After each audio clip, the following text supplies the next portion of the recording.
Hello everyone and welcome back to our channel. A peaceful day by the ocean turned into a fight for life, love and survival in a matter of seconds.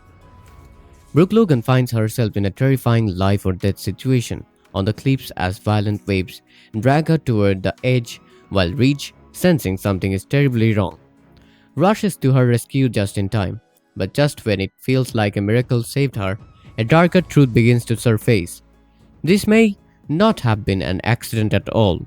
So picture this for a second. The ocean is roaring, not in a calm, relaxing way, but in that deep, unsettling way that makes you feel like something is off.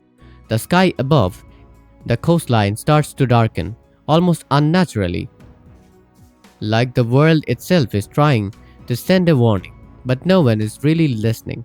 And right there, standing near the edge of those dangerous cliffs, is Brooke Logan, alone, completely unaware that her life is about to spiral into one of the most terrifying moments she's ever faced.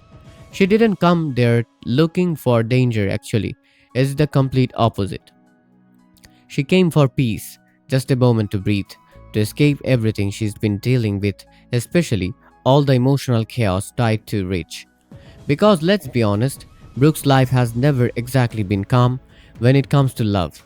And in that quiet moment, as the wind starts whipping through her hair and the waves creep closer and closer, she drifts into her thoughts. She's thinking about everything, her history with Rich, the passion, the mistakes, the heartbreak, the way they always seem to find their way back to each other no matter what. And maybe, just maybe, that moment of destruction is what changes everything. Because out of nowhere, the ground beneath her shifts. A massive wave crashes forward with brutal force. She gasps, trying to steady herself, but her foot slips against the slick rocks, and before she can even react, another wave slams into her, dragging her closer to the edge where the current below is violent, chaotic, unforgiving. Now it's not just a bad moment, it's danger. Real danger. Panic hits instantly. Her heart is racing, louder than the ocean itself. Her hands scrape against the jagged rocks as she tries desperately to hold on. But everything is working against her, the water, the wind, the slippery surface. And in that moment, without even thinking, she whispers his name, Reach. Not loud, not dramatic, just instinct. Like her heart is calling out to the one person it trusts the most. And here's where things get almost unbelievable. Miles away, Reach feels it. Back at the house, he's restless, pacing. Something just isn't sitting right with him. He tries to shake it off, tries to distract himself, but it's not working. Brooke's face keeps flashing in his mind. Her voice, her smile, that connection, they stare. They share, it's pulling at him in a way he can't ignore. It's not logic, it's something deeper, something you don't question, and suddenly he stops. That feeling hits him hard, like a wave of dread he can't explain, and without wasting another second, he grabs his keys and runs out the door. No plan, no confirmation, just instinct telling him exactly where he needs to be. Meanwhile, back on those cliffs, Brooke's situation is getting worse with every second. The tide is rising fast, and the waves, they're getting more aggressive, more relentless. She tries to pull herself up, but her foot slips again. Now she's even closer to the edge. The sound of the ocean is deafening, drowning out everything, even her own voice as she cries for help. And for the first time, real fear settles in. That terrifying thought, this might be it. And suddenly her life flashes before her eyes, her children, hope, everything she's built, everything she's fought for, and of course, Reach. Always Reach. Tears mix with the salt water as her fingers ache from gripping the rocks, her body trembling, her strength fading. I'm not ready, she whispers, her voice breaking under the weight of that fear. And then, through all that chaos, she hears it. Brooke! Which voice cuts through the storm like a lifeline. Her head snaps up instantly. There's disbelief, hope, shock, all hitting her at once as she sees him. Toward her, his face filled with pure terror. Reach, she cries back, though her voice barely carries over the crashing waves. But he hears her, and he doesn't hesitate, not even for a second. He runs straight toward the danger, ignoring everything else, dropping to his knees as he reaches out for her. Hold on, don't let go, she shouts, his voice desperate but determined.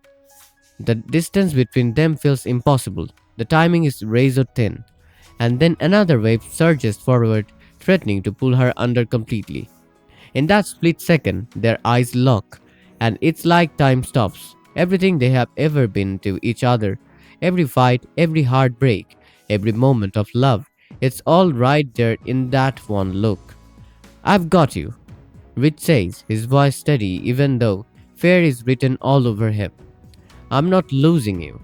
Brooke reaches for him, her strength almost gone, her fingers slipping at the worst possible moment. And then, their hands connect.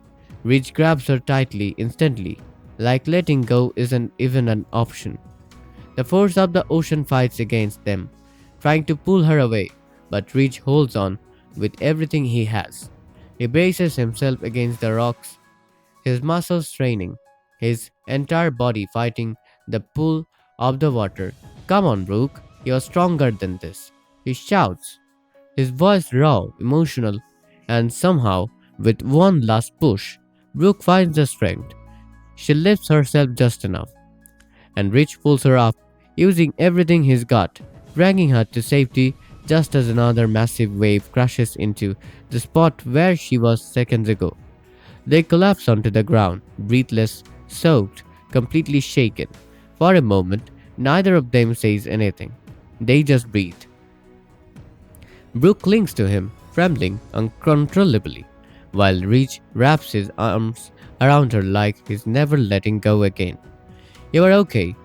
You are okay, he murmurs, his voice breaking as he presses his forehead against hers. I thought I lost you. Brooke looks at him, tears filling her eyes. You didn't, she whispers softly. You came for me, you always do. And in that moment, everything else fades away. The arguments, the betrayals, the doubts, it's like none of it matters anymore. It's just them. But here's the thing, that feeling of safety, it doesn't last, because as the storm clouds continue to gather above them, something else is happening, something darker. Back in Los Angeles, secrets are already starting to unravel. Things they don't even know about yet. Things that are about to shake everything they believe in. And then we see it, a shadowy figure standing at a distance, watching them from above, watching everything, and slowly, a chilling smile forms on their face because this wasn't random, it wasn't bad luck, it wasn't an accident. As Brooke rests in Regis' arms, believing the worst is over, neither of them realizes the truth. This was planned. Her near-death experience, just the beginning. As they finally manage to stand still shaken, still trying to process what just happened, they have no idea they are being watched. No idea that someone already set this entire thing in motion. Regis' protective instincts kick in harder than ever. But now there are questions. Who did this? Why? And what's coming next? Because one thing becomes painfully clear. The storm they just survived, that was nothing compared to what's on the way. Brooke may have escaped with her life today, but a much bigger, more dangerous game has just begun. And this time it's not just about survival. It's about love, trust, and vendetta that's been carefully planned from the shadows. This storyline hits on something really powerful. The idea that danger doesn't always come from nature or accidents, sometimes it's calculated, controlled by someone with an agenda. What makes this even more intense is how it blends emotional vulnerability with physical danger. Brooke isn't just fighting the ocean, she's facing her past, her fears, and the possibility of losing everything in one moment. And then there's Reach.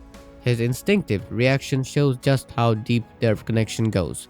It's almost like their bond operates beyond logic, which adds this emotional depth that makes the rescue feel even more meaningful. But the real twist here is the reveal that this wasn't an accident that changes everything. It turns a survival moment into the beginning of a much larger, much darker storyline. Honestly, this is one of the most moments that gives you chills because at first you are caught up in the drama of the rescue, the emotion, the love, and the suddenly it flips. And that reveal that someone was watching the whole time. That's terrifying. I love how this story reminds us that in this world nothing is ever simple. Even a near death experience isn't just what it seems. And Brooke and Reach, no matter how messy their relationship gets, moments like this make it impossible to deny that connection. It's intense, it's complicated, but it's real. So, yeah, Brooke survived the waves, Reach saved her life, but the real danger might just be getting started. Now, I've got to ask you, do you think this was really planned from the beginning? Or could it still somehow be a coincidence? And who do you think was behind it? Someone from their past or a completely new enemy? And most importantly, how far do you think this person is willing to go? Drop your theories in the comments. Hit that like button if this moment had you on edge. And don't forget to subscribe because trust me, this story is only getting more intense from here.